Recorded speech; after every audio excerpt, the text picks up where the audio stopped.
Bendecido sea el nombre del Señor. En primer lugar, le damos gracias a Dios que nos permite en esta tarde apartar un tiempo del que Dios nos ha proveído para dedicárselo a Él. Alabanzas al Todopoderoso. Hermanos, primeramente voy a leer unos versículos y después hablamos. Yo soy la vid verdadera y mi Padre es el labrador. Todo pámpano que en mí no lleva fruto, lo quitará, y todo aquel que lleva fruto, lo limpiará para que lleve más fruto. Ya vosotros estáis limpios por la palabra que os he hablado. Permaneced en mí y yo en vosotros. Y como el pámpano no puede llevar fruto por sí mismo, si no permanece en la vid, así tampoco vosotros, si no permanecéis en mí. Amén. Quisiera hablaros de algo, y es lo siguiente.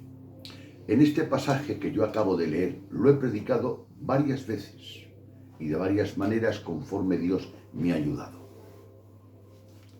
Pero estudiándolo y viendo las cosas, voy a intentar hacer algo porque siempre todo es mejorable, hermanos.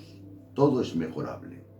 A ver si las cosas que he hecho mal las hago bien y las cosas que he hecho regular las hago mejor. En este pasaje yo he predicado y lo que he predicado doy testimonio que ha sido sano. Pero según os digo que doy testimonio que ha sido sano, os anuncio que ha sido impreciso. ¿Qué diferencia hay? Y lo pongo en YouTube para que se entere todo el mundo de España. ¿Qué diferencia hay, hermano Machaco, en ser impreciso? Si un hermano me pregunta, ¿dónde vive el hermano Abraham? Y le digo yo, vive en Valladolid. Y ese hermano viene a Valladolid y se va a la Plaza Mayor a preguntar por el Abraham. Se va a la calle Santiago a preguntar por el Abraham. Se va a la circular a preguntar por el Abraham. No le he mentido, ni le he equivocado.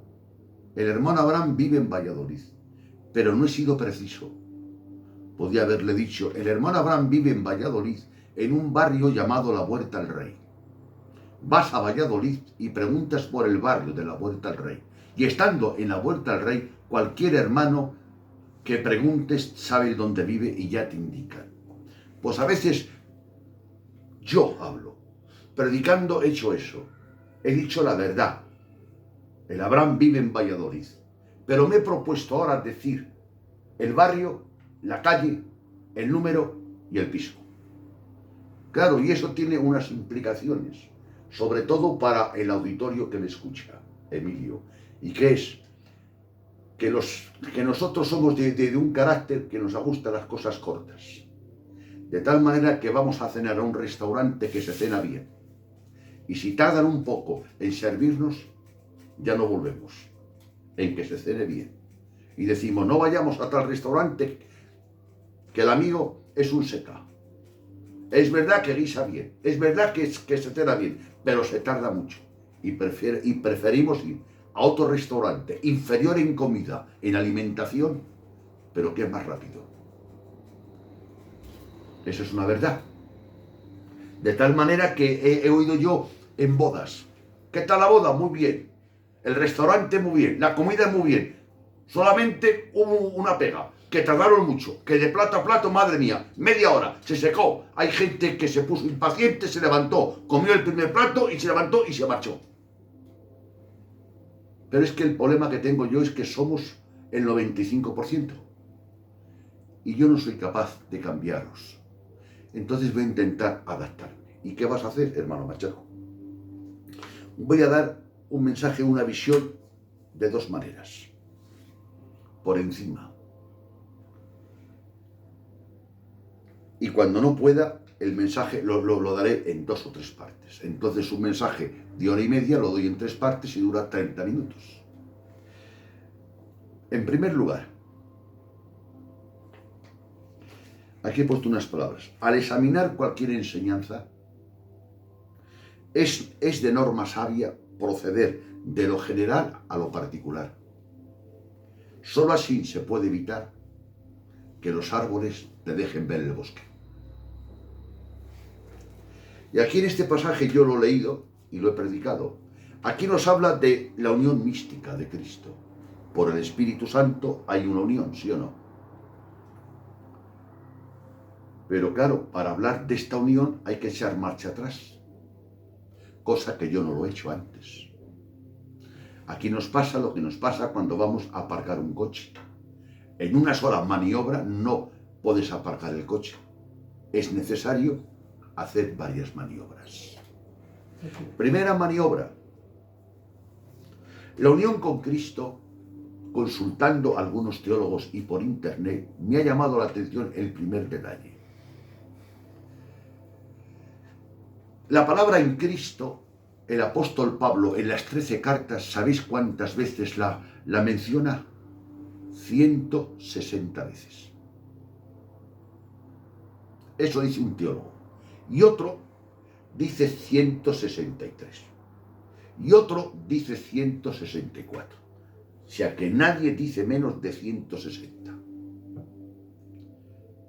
O sea, entonces un hombre de la talla de Pablo, inspirado por el Espíritu Santo, que te repita a ti, Emilio, que eso parece un disco rayado, 166 veces una frase o un tema, creo que ahí nos está llamando la atención, que te pares, que te detengas, que reflexiones y que medites que hay algo ahí que es importante para tu vida y para la mía. Sí, eso lo podéis comprobar, son datos que lo podéis comprobar en internet. O cogéis una concordancia grande. Yo tengo una concordancia grande en casa y vosotros algunos la tenéis completa. Miráis y si veis lo contáis. Lo que no sé si son 163 o 164. Pero con los textos bíblicos esta tarde puedes comprobar perfectamente que habla de 163. Directamente e indirectamente otras tantas. Bien, esta unión con Cristo, ¿dónde comienza? Es la primera pregunta. Pues vamos a leer la Biblia en Efesios capítulo 1. La unión con Cristo comienza en la elección. Ahí tiene su origen, en la elección. Efesios capítulo 1, verso 1, verso 4.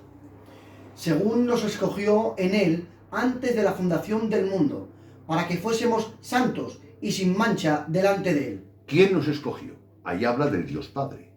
El Dios Padre nos escogió en Cristo antes de la fundación del mundo. Bien, Efesios 1:4, Efesios 1:11 y 12. En él, asimismo, tuvimos herencia, habiendo sido predestinados conforme al propósito del que hace todas las cosas según el designio de su voluntad, a fin de que seamos para alabanza de su gloria, nosotros los que primeramente esperamos en Cristo. Ahí con estos textos estamos mostrando que la unión con Cristo tiene su origen en la elección, antes de crear Dios los cielos y la tierra. Bien, seguimos en segunda de Timoteo, capítulo 1, leo yo, verso 9, dice: quien nos salvó y llamó con llamamiento santo, no conforme a nuestras obras, sino según el propósito suyo, y la gracia que nos fue dada en Cristo Jesús antes de los tiempos de los siglos. Antes de los tiempos de los siglos. Y si queréis citamos, que sería demasiado pesado citar los 166 versículos. Nos tiramos toda la tarde. O sea que hay doctrinas que para apoyarse están requíticas y puede haber dudas, porque no hay mucho material, hermano Emilio. Pero se habla de esta doctrina más que de ninguna doctrina. De tal manera que los grandes teólogos han dicho que todas las doctrinas de la soteriología nace de esta. Y que la salvación hay que verla en base a la unión con Cristo. Porque para ser salvo todos estamos de acuerdo que solamente es salvo el que está en Cristo. Y el que no está en Cristo no es salvo, ¿sí o no? Entonces la salvación, la redención, la justificación, todas las doctrinas, todas las ramas de la doctrina de la soteriología nace y están ubicadas en el tronco. ¿Qué es esta? La unión con Cristo. Y dicen, y el que se equivoque en esta doctrina ha roto, ha quebrantado la doctrina de la soteriología, de la salvación. Entonces, cuando hablamos de la salvación, señores, tanto vosotros como yo, debemos procurar ir despacio y con calma, no siendo que nos equivoquemos. Por eso le llaman algunos, dicen, las increíbles riquezas de la unión con Cristo. ¿Cuántas riquezas hay en la unión? Pero ¿cuántas miserias hay fuera de esa unión? Ya sabéis, hay dos cabezas federales, el primer Adán y el segundo Adán. Todas las personas que están en el primer Adán no son salvas. Y todas las personas que están en Cristo son salvas. Es que yo conozco a fulano que es muy formal y es muy decente. Te creo, pero no es salvo. Es que yo conozco a fulano que es bueno. No. La palabra bueno, bíblicamente hablando del hombre, no existe. Uno es menos malo que otro.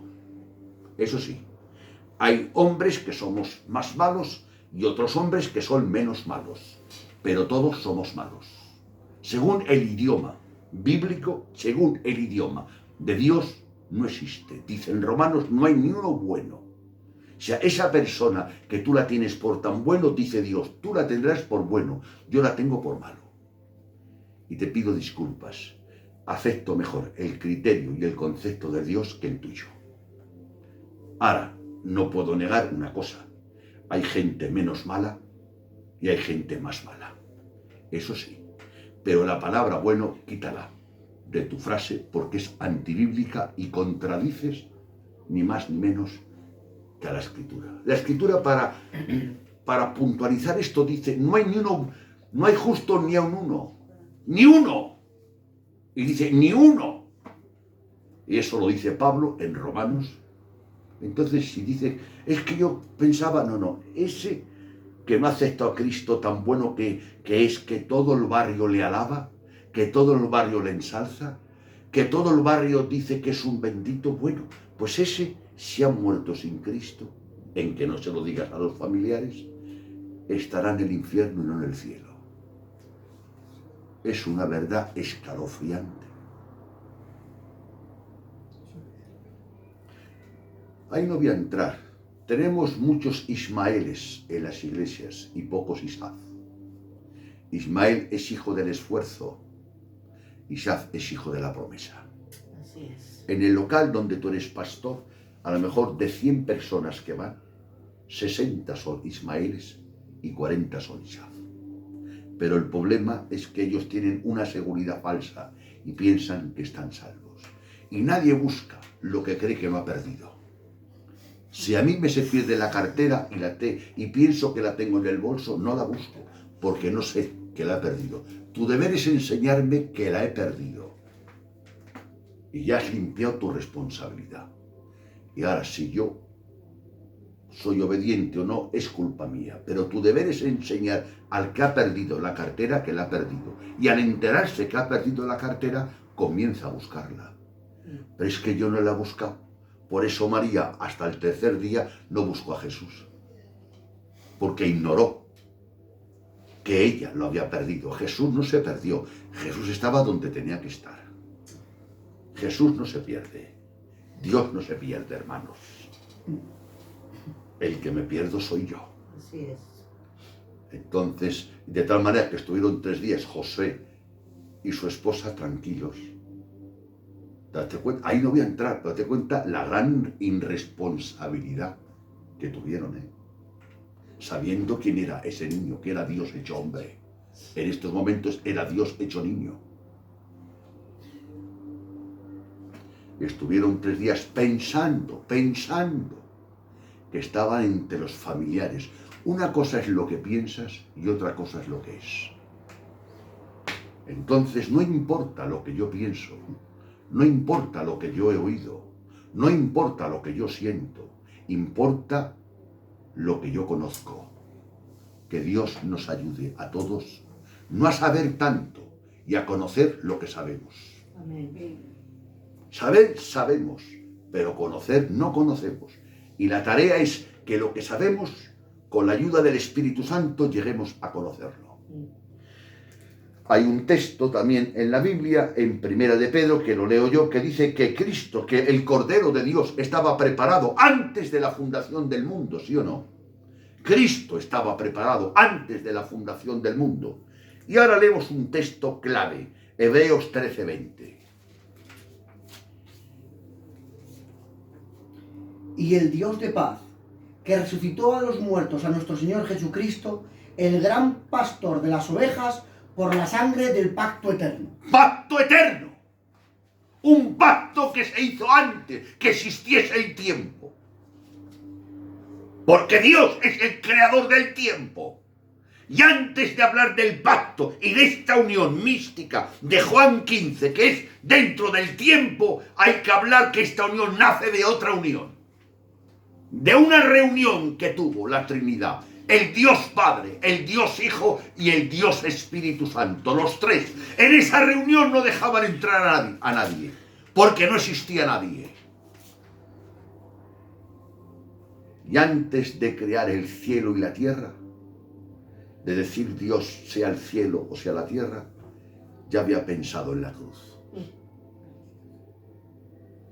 ¿O creéis que Dios tiene plan B? Plan B lo tengo yo, porque fallo, me equivoco y me confundo. Pero es una blasfemia decir que Dios tiene plan B. Plan B es cuando un hombre no sabe y dice, bueno, hago esto, y si me equivoco, pues hago esto otro. Pero es que Dios es omnisciente, nunca se equivoca y siempre da en la diana. No necesita el plan B. El pacto eterno. Entonces, en este pacto lo dice el Señor. ¿Dónde? Bueno, ahí no me voy a adelantar. Y ahora quisiera que veáis el pacto, cómo lo reveló Cristo. Ahora vamos, porque todo tiene importancia, amado mío, todo lo que dice la Biblia. Pero cuando habla Cristo yo me pongo firme. Juan capítulo 17, versículo 2. Como le ha dado potestad sobre toda carne, para que dé vida eterna a todos los que le distes. ¿A quién va a dar vida Cristo? A todos, sí, a todos. Pero a todos los que me distes. Eso dice Jesús, ¿no? Bueno, para que no digáis que uso un texto solo. Verso 6. He manifestado tu nombre a los hombres que del mundo me distes. Tuyos eran y me los distes y han guardado tu palabra. Amén. Tuyos eran y me los distes y han guardado tu palabra. Creo que aquí lo está diciendo claro, ¿no? Versículo 9. Yo ruego por ellos, no ruego por el mundo, sino por los que me distes, porque tuyos son. Ay Dios, no ruego por el mundo. Porque ruego por los que tú me has dado que están en el mundo. Verso 24, palabras literales de Jesús. Padre, aquellos que me has dado, quiero que donde yo estoy, también ellos estén conmigo, para que vean mi gloria. Oh Dios, yo creo por fe que tú y yo somos el regalo del Padre al Dios Hijo. Y el Dios Hijo dice al Padre, quiero que donde yo esté, estos estén conmigo. ¿Para qué queremos más que eso si lo crees? Eso tiene el suficiente peso de gloria para que tú estés contento y alegre, ¿sí o no? ¿Qué dices? Sí, Emilio, el Dios Hijo se puso delante del Dios Padre y le dijo, Padre, quiero que los que tú me has dado, los que son tuyos, estén donde yo voy a estar. Muchas gracias, Jesús. Madre mía, señores, se le llama, a esto los teólogos, si lo oís en algún comentario os digo los nombres, se le llama el pacto eterno, el pacto de redención, el pacto del consejo de redención y la unión de decreto. La unión de decreto, esta es la unión. Eso estaba entre los tres. Por eso, Génesis 3:15 y Gálatas, Emilio, coge tú Gálatas 4:4, en el favor. Y tú, Abraham, coge 3:15, Génesis, despacito que no hay prisa. Y pondré enemistad entre ti y la mujer, y entre tu simiente y la simiente suya. Esta te herirá en la cabeza y tú le herirás en el calcañar. Aquí nos hablan de dos simientes. Y ahí menciona un término, la mujer, ¿no? Sí, amén. Ahora, Gálatas 4:4. Pero cuando vino el cumplimiento del tiempo, Dios envió a su Hijo nacido de mujer y nacido bajo la ley. Cuando vino el cumplimiento ¿de qué tiempo? De que se cumple el pacto eterno. Cuando vino el cumplimiento del tiempo, Dios mandó a su Hijo nacido de mujer. En tu simiente. La simiente de la mujer es Cristo. ¿Os dais cuenta ahí? A esta unión tiene otro nombre, los teólogos, y yo lo he apuntado para ayudaros. La unión histórica redentora. ¿Por qué? Porque Cristo, el Dios Padre, el Dios Hijo y el Dios Espíritu Santo habían planificado algo entre los tres. Pero ese algo para llevarlo a la realidad, no Dios, sino la segunda persona de la Trinidad, que es Dios. Pero si dices Dios se hizo hombre, dices que los tres se hicieron hombre. No, no. La segunda persona de la Trinidad se hizo hombre. Porque en el pacto el Padre le mandó y él voluntariamente se prestó a hacerlo.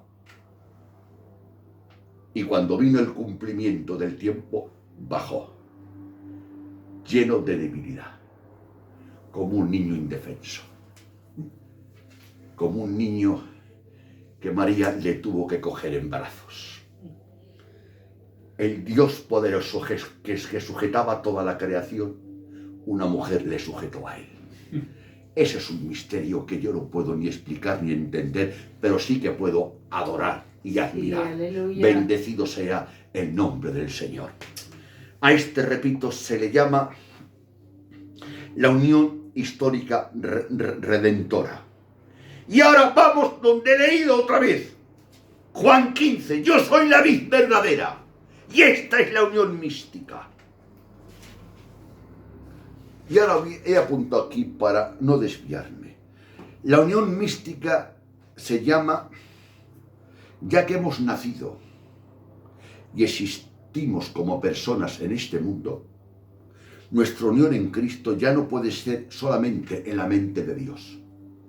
Tiene que hacerse real en nosotros, ¿sí o no? Porque hasta ahora estaba la unión en la mente de Dios, en el corazón de Dios, porque cuando el Dios Trino planificó eso, tú no existías. Y cuando vino Cristo a la tierra, tú tampoco existías, ni yo, Emilio. Pero ahora que estamos en la tierra, hemos nacido y existimos en la tierra, esa unión se tiene que hacer real en nosotros, que es la tercera unión, la unión mística, la unión federal, que aquí entramos en Juan 15. Yo soy la vid y vosotros los pámpanos. Ahora pregunto yo, ¿qué méritos ha hecho el pámpano para que goce de la posición de estar en la vid, Emilio? Ay, Dios. ¿Qué frutos ha dado el pámpano para que se haya ganado el pámpano la posición de estar en la vid? Ninguno. Entonces, ¿por qué se ha predicado que la gente está en la vid en Cristo? Porque ha escuchado la palabra, se ha levantado y ha aceptado. Es incoherente. Por eso de 100 personas que tú conoces que han aceptado oficialmente, externamente en la calle, 95 viven en el pecado y practican el pecado. Y 5 de ellas no. Está claro eso, ¿verdad? Entonces, la fe mía no ha sido la que me ha unido a la vid. No, ¿qué ha sido? El pacto eterno, el pacto de redención. Y cuando Cristo vino, oiga, a la tierra, los 33 años llevó una vida impecable. Y era mi sustituto y mi cabeza. Hizo, y Él me justificó. Y gracias a esa vida impecable y a que murió en la cruz del Calvario, estando en Cristo, soy salvo. Porque estaba en Cristo, porque el Padre nos guía en el Hijo. Bendecido sea el nombre del Señor. Abraham, coge el libro de los Hechos, capítulo 13, verso 48. Hechos 13:48. De acuerdo. Los gentiles, oyendo esto, se regocijaban y glorificaban la palabra del Señor y creyeron todos los que estaban ordenados para vida eterna. ¿Quién creyó? ¿Quién fueron los que creyeron? Los que aceptaron, los que se doblegaron, los que recibieron. ¿Quién? Los que estaban determinados. Hay 4 tierras, 3 malas y una buena. Si Jesús dice que no hay uno bueno, ¿cómo dice que la tierra es buena? Cuando Dios interviene, al malo lo vuelve bueno. Amén. Pero no es Él, es la gracia de Dios en Él. Amén. Y tenemos un testimonio que quiero leerlo, no leerlo, comentarlo. ¿Sabéis de un hombre llamado Saulo de Tarso que perseguía a los cristianos? Y dice la Escritura que les arrastraba de sus casas a mujeres y a hombres, mujeres indefensas y a hombres arrastras. Les llevaba a las cárceles y les pegaba con un fin, hasta lograr que blasfemasen el nombre de Jesús. ¿Y no creéis que algunos que se negaron en las palizas murieron? Y cuando mataron a Esteban a pedradas, un hombre de Dios maravilloso, tan maravilloso que antes de partir vio la gloria de Dios y el cielo abierto, dice Pablo que la ropa de él estaba en su mano. Él fue uno de los testigos y que dio su voto para que matasen a Esteban. Y después de hacer tantas injurias en Jerusalén, en los pueblos y aldeas, que iba casa por casa haciendo daño, quería hacer más daño, hermana. No le bastaba con hacer el daño que hacía. Y pidió licencia, cartas de poder, para ir a Damasco, para el daño que hizo en Jerusalén, hacerlo en Damasco. Y los de Damasco se enteran y estaban temblando los pobres como juncos. Y él, lleno de odio y de rencilla, lleno de odio hacia Jesús y hacia los seguidores de Jesús, lleno de odio, va. Y Dios interviene en él. ¿Qué hizo Pablo para que interviniese Dios en él? Maldades. Y cuando Dios interviene, ya sabéis que Dios habla a un discípulo que estaba en Damasco, llamado Ananías, ¿no, hermanos? Ananías, y le dice el siervo, di Señor, ahí tienes a un hombre en la calle derecha llamado Saulo, y tiembla. ¿Qué? Saulo. Dice, ay Señor, en otras palabras más nuestras, cuántas palizas ha pegado a los cristianos, cuánto está haciendo sufrir a tu pueblo. Y lo malo, Señor, que tiene poder, le han dado poder para venir aquí, a hacer el mismo daño que ha hecho en Jerusalén. Y le dice Dios a Ananías, no te preocupes, yo le he escogido. Pero Padre, vamos a ver, Padre, ¿qué ha hecho Pablo para que tú lo escojas?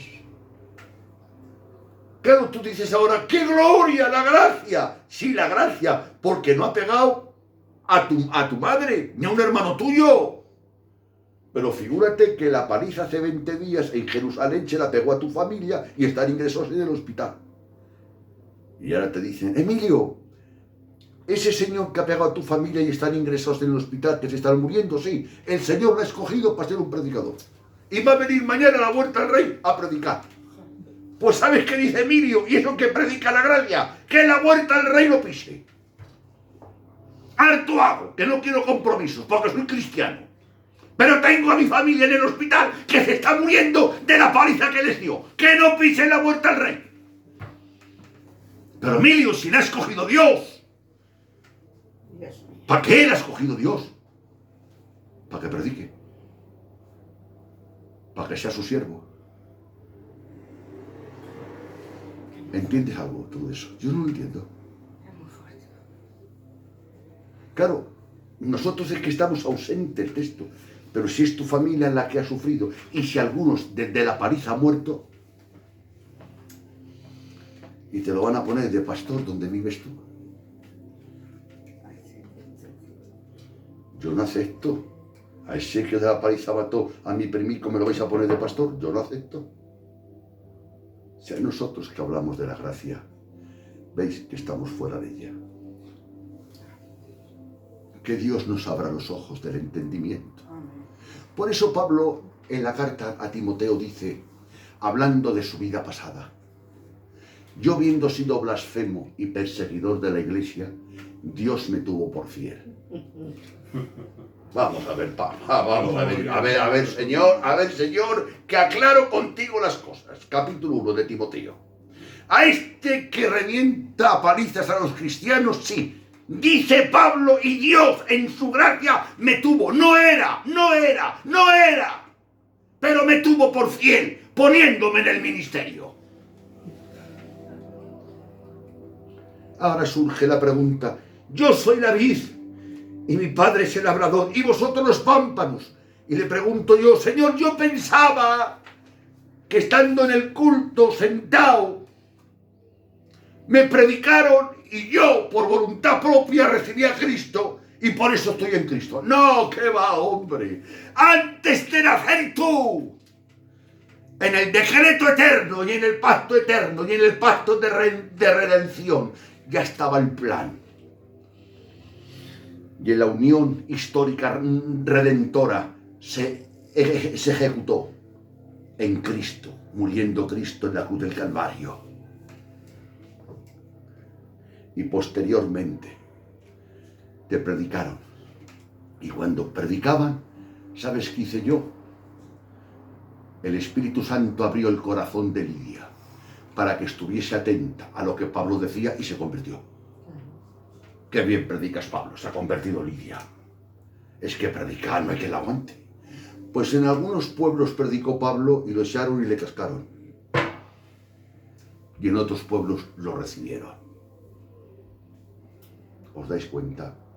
El que es de Dios, las palabras de Dios oye. Amén. Entonces, vamos a seguir.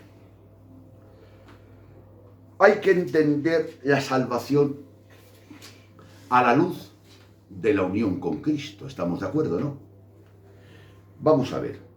Colosenses 1:27.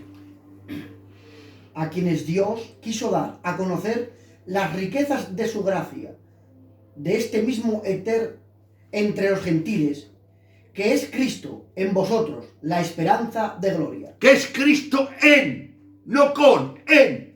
¿Qué misterio? Es un misterio. Pero yo te lo explico. Por medio de la regeneración está Cristo en mí. Y por medio del bautismo del Espíritu Santo, Él me ha colocado en el cuerpo. Yo en Él y Él en mí. La regeneración me ha colocado en Cristo. Y el bautismo, porque yo a recibir a Cristo he recibido el bautismo. Y el bautismo me ha colocado en el cuerpo. Porque ¿quién te puede colocar en Cristo? Nada más que Dios. Por la regeneración. Cristo es la esperanza de gloria. ¿Os dais cuenta? Cristo es la esperanza de gloria en los cristianos. Entonces, ¿qué hacemos? Colosenses 2, verso 6. Por tanto, de la manera que habéis recibido al Señor Jesucristo, andad en Él. Amén. De la manera que habéis recibido a Cristo, andad en Él. No andar con Él, sino andar en Él. Los que andan con Cristo no son salvos. Hermana, los que andan con Cristo no son salvos. Y los que andan en Cristo son salvos. Pero claro, la diferencia es tan pequeña que están en el culto, cantando, echando la ofrenda. Si no están en Cristo, si no han nacido. Por eso cuando Nicodemo fue donde Jesús, que no le gustaba marear la perdiz, le dijo y le respondió a una pregunta que había en su corazón. No le dio tiempo a preguntarla con la boca. Y eso que Nicodemo le habló con mucho respeto. Sabemos que vienes de Dios, que los fariseos no lo aceptaban. Pero Nicodemo le elogió, sabemos que vienes de Dios porque las obras que haces son de Dios. Nicodemo, no gastes la vela. Si no naces, no entras. Y si no naces, no ves el reino de Dios. Palabras textuales del autor de la salvación. ¿Qué palabras vas a decir tú? Si cuando el autor de la salvación, que es Jesucristo, ha dicho que el que no nace no entra. Y nacer, de nuevo, no es una cosa que tengo que hacer, es una cosa que tiene que acontecer. Repito, nacer de nuevo no es una cosa que tengo que hacer, es una cosa que tiene que acontecer. Nicodemo ahí es un pasaje muy largo y un gran mensaje, por cierto, que Jesús le dijo, y le citó un pasaje, como Moisés levantó la serpiente en el desierto. Y cuando Nicodemo, 3 años después, vio a Jesús levantado, crucificado, se dio cuenta del pasaje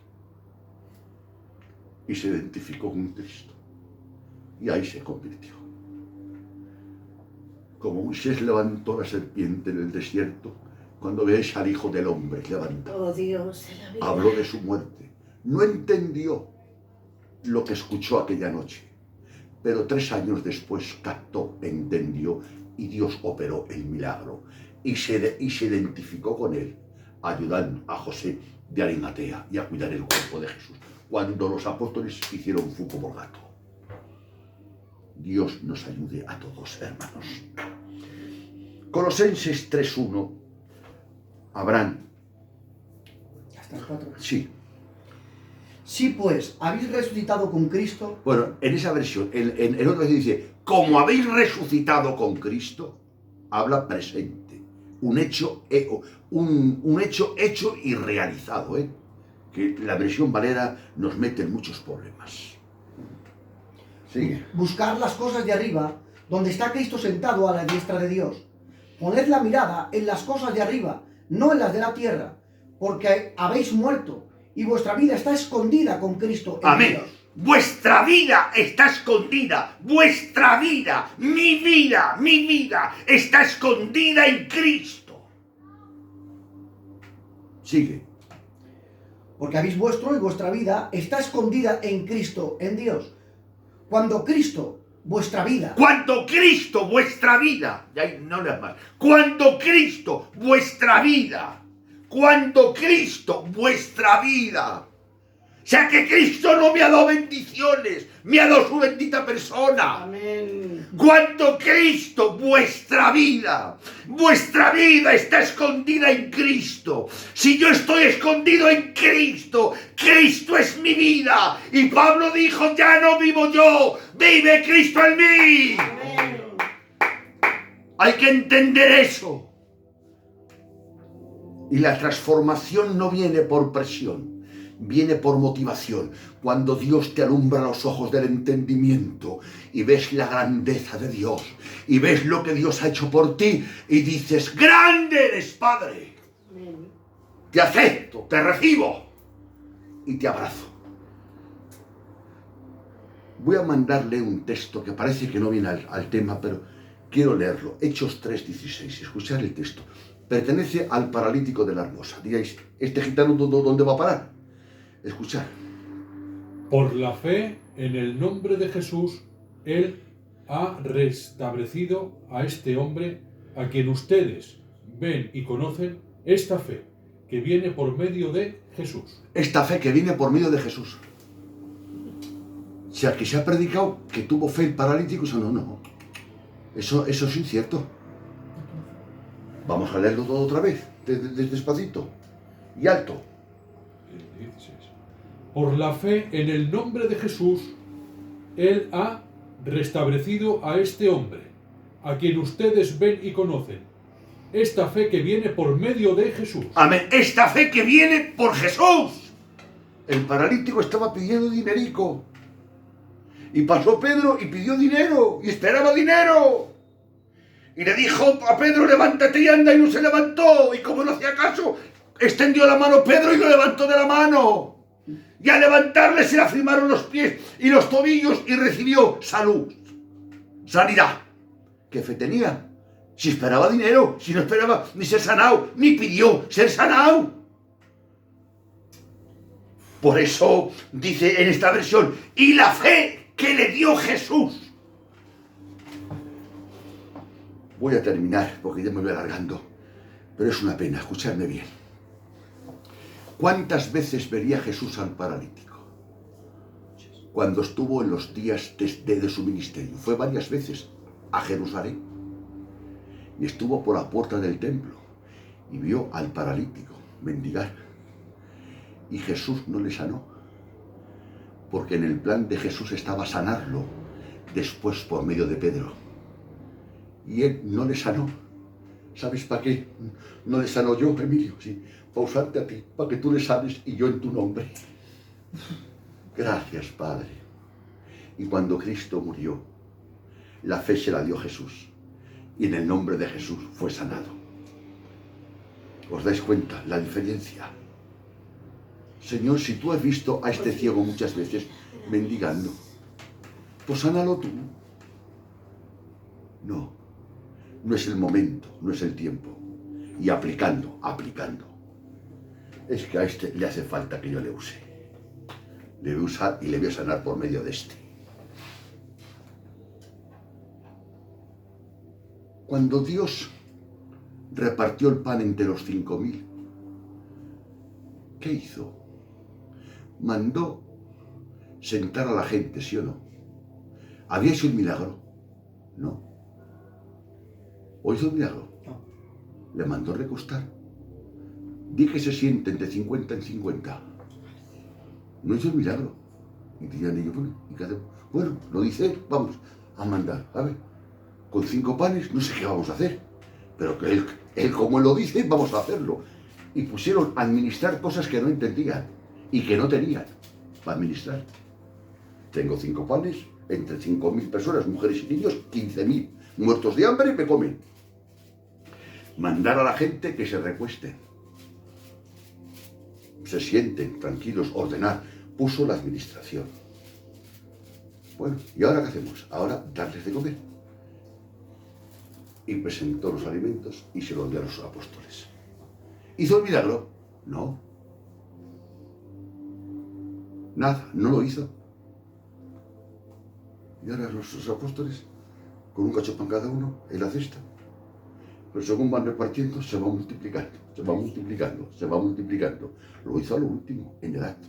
Dios está esperando a que confíes en Él. Amén. Para hacer el milagro. Amén. Dios hace mucho con poco. Lo contrario a mí, que yo con mucho hago poco y Él con poco hace mucho. Amén. Alabanzas al Señor. Y vamos a terminar. Como veis, falta, pero bueno, ya no. El concepto de la unión con Cristo resume la vida cristiana. Y Pablo dice en Corintios 1:30, y ya lo dejamos, 1 de Corintios 1:30, a ver qué dice Pablo ahí. 1 de Corintios 1:30, es clave ese versículo, por eso lo leo. Mas por Él estáis vosotros en Cristo Jesús. ¿Por Él? ¿Por quién por Él? Por el Padre. Mas por Él estáis vosotros en Cristo Jesús. Pues yo pensaba que era por mi fe, Emilio. Pablo dice, no, por Él. ¿Pero por qué por Él? Por el Dios Padre, por Él estáis vosotros en Cristo Jesús. Gracias a tu gracia, gracias a tu misericordia, gracias a tu gracia. Dios. Y ya finalizando, y ya para finalizar, ya cierro la Biblia, porque si no me sigo enrollando. A ver si me entendéis ahora. Dios no pide al pámpano que el pámpano dé la vida por la vid. No le pide eso. Repito, no pide, en ningún momento ha pedido al pámpano que dé la vida por la vid. Pues ¿qué le ha pedido, Emilio? Le ha pedido que el pámpano deje pasar la vida de la vid por él. Amén. ¿Entendéis la diferencia? No es que tú, Emilio, des la vida por pámpano. No. Eso es legalismo y yoísmo. Tú no des la vida. sino deja que la vida de Cristo fluya por ti. ¿De acuerdo? Amén. Que parece que es igual, pero no es igual. Y dice el Señor, y con esto termino, el racimo de uvas, ¿de dónde se descuelga? ¿Del pámpano o de la vid? Pámpano. Del pámpano. ¿Sabes por qué? Machaco, tienes tanto ego, hijo mío, que yo por ayudarte, el racimo de uvas no va a descolgarse de mí de la vid, sino de ti del pámpano. Para hacerte bien, hijo. Es que debo animarte un poquito para que tu autoestima se levante un poco, porque enseguida te vienes abajo. Pero el racimo de uvas se descuelga del pámpano. Pero pámpano, no te des tono, que tú y el racimo nacéis de la vid. Que el nombre de Dios sea glorificado y Dios me ayude a entender que todo lo poquito que puedes ver bueno en mí es de Dios y lo mucho malo que ves de mí es mío. Así Que es. Dios os bendiga. Amén. Gloria a ti.